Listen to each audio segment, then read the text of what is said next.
Alright, magandang umaga Pilipinas. Parang nga naman sa asang lagi ng panahon ngayon dahil nga po 21 days na lang bago magpasko, mahalagang malaman magiging maginaw na ba ang ating weather at ano nga ba, meron ba tayong inaasang sama ng panahon para bigyang kasagutan ang ating mga katanungan natin pong makakapanayam si Pag-asa Weather Forecaster Connie Dadivas. Good morning, Ms. Dadivas.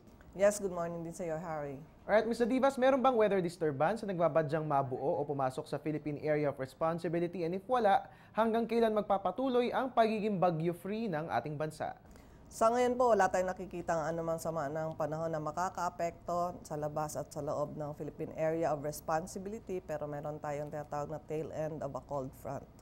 Alright, Ms. Dadivas, base sa mga weather systems na umiiral sa loob at labas ng bansa, posible bang may mabuo pang isang sama ng panahon o makaaasa ba tayo na magiging bagyo-free na tayo hanggang matapos ang taon?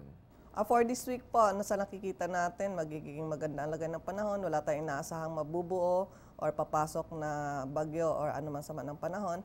Pero sa next week, hindi pa natin masasabi. Pero meron po tayong binabantayan at patuloy pa rin nating inaasahan na posible pero magkakaroon pa rin tayo ng bagyo, isa or dalawa for this December. Alright mga kababayan, manatili tayong maging vigilant sa lagay ng ating weather, lalo pa hindi pa naman matatapos ang taon. No? So inaasahan natin na baka meron pang isa o hanggang dalawa na bagyo na pumasok before this year ends. At Ms. Dadivas, may nakataas pa rin po ba tayong gale warning na dulot ng hanging amihan? At anong mga baybayin po ba ang makararanas ng maalong kondisyon? Meron tayong nakataas pa rin po ang gale warning sa may northern seaboards ng seaboards po ng northern Luzon at sa eastern seaboard ng central at southern Luzon. Dulot pa rin ito ng malakas na hanging amihan. So meron tayong mataas ang alon sa may Batanes, Babuyan, Calayan, Ilocos Norte, Isabela, Cagayan, Ilocos Sur, La Union at Pangasinan para sa northern Luzon. At Aurora, eastern coast of Quezon kasama po ang Polillo Island, Camarines Provinces and Catanduanes. Umaabot po hanggang 4.5 meters ang wave height sa mga nabanggit na lugar. Alright mga kababayan, dahil nga po magiging mataas sa mga alon sa mga nabanggit na baybayin ng amin pong paalala, huwag na lamang po muna tayong pumalaot o maglayag dyan nga po sa mga nabanggit na karagatan nang maiwasan po natin ang mga panganib na dulot ng rough to very rough sea conditions. Alright, Ms. Dadivas, ayon sa weekly weather outlook ng Pag-asa, ito pong tail end of a cold front na ngayon ay nakakaapekto sa Timog Luzon ay mag-o-oscillate at gagalaw at mararamdaman din sa Eastern Visayas at magkukross ng Palawan. Ano po bang sanhi ng pag-oscillate ng nasabing weather system? Dahil po dito sa malakas na hanging amihan dito sa taas, no? So yung amihan na tinatawag natin, ang dala po nito is cold and dry air at dito naman manggagaling ang warm and moist air kaya nagkakaroon tayo ng boundary na tinatawag nating cold front or frontal system na tinatawag natin. So itong frontal system magdudulot ng mga pag-ulan, may kasama pong pagkulog pagkidlat dito sa Bicol area hanggang Palawan po. So dito sa may northeast, tinatawag natin na amihan, may mga paulan pa rin tayong naasahan pero medyo mahina lang po, walang kasamang pagkulog pagkidlat. Alright, at Ms. Dadivas, ngayong araw atin din pong ginugunita yung pagtama ni Bagyong Pablo sa ating bansa. Last month, tumama rin po si Bagyong Yolanda. Ano po bang dahilan bakit tuwing latter part ng taon ay may mga dumadating na malalakas na bagyo sa Pilipinas? Yun po, for every last quarter of every year, no? Ang mga bagyo natin is medyo mababa ang pinanggagalingan at ang tendency po nun ay nagiging landfalling po ang mga bagyo natin.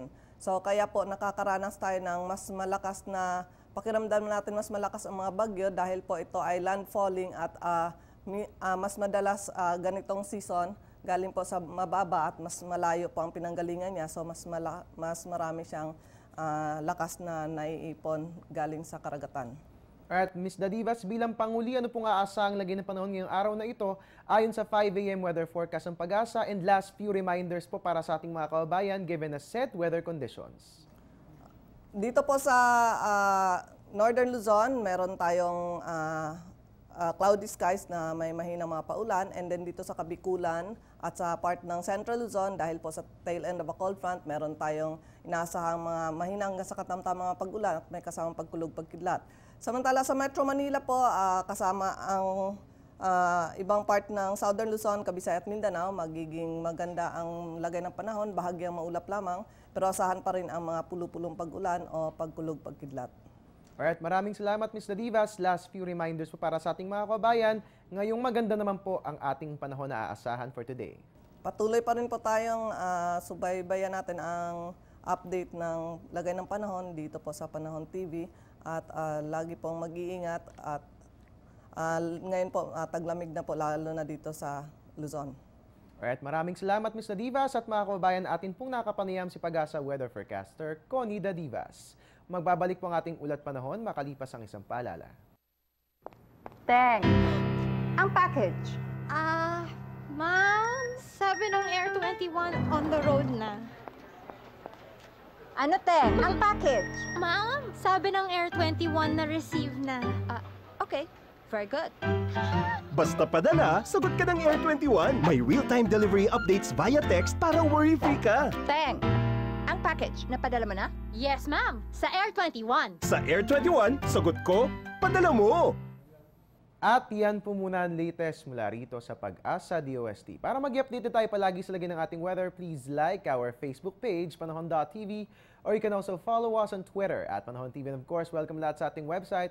It's www.panahon.tv. At para nga naman sa mga gustong manood ng mga episodes ng Panahon TV, pwede po yung isearch sa YouTube. Ang ating pong YouTube channel ay Panahon TV. Hanapin nyo lamang po yan. And of course, we're also on Instagram. Hanapin lamang po sa Instagram at Panahon TV, sabay click ng follow. Ang tabayanan po susunod kong update mamayang alas 8 dito lamang po yan sa GMB Balita sa Telebisyon ng Bayan. At your service po ni Weatherman, Ari Bayona, nagpapaalalang tiwala lang may tamang panahon ang bawat pagkakataon. Back to studio, magandang umaga.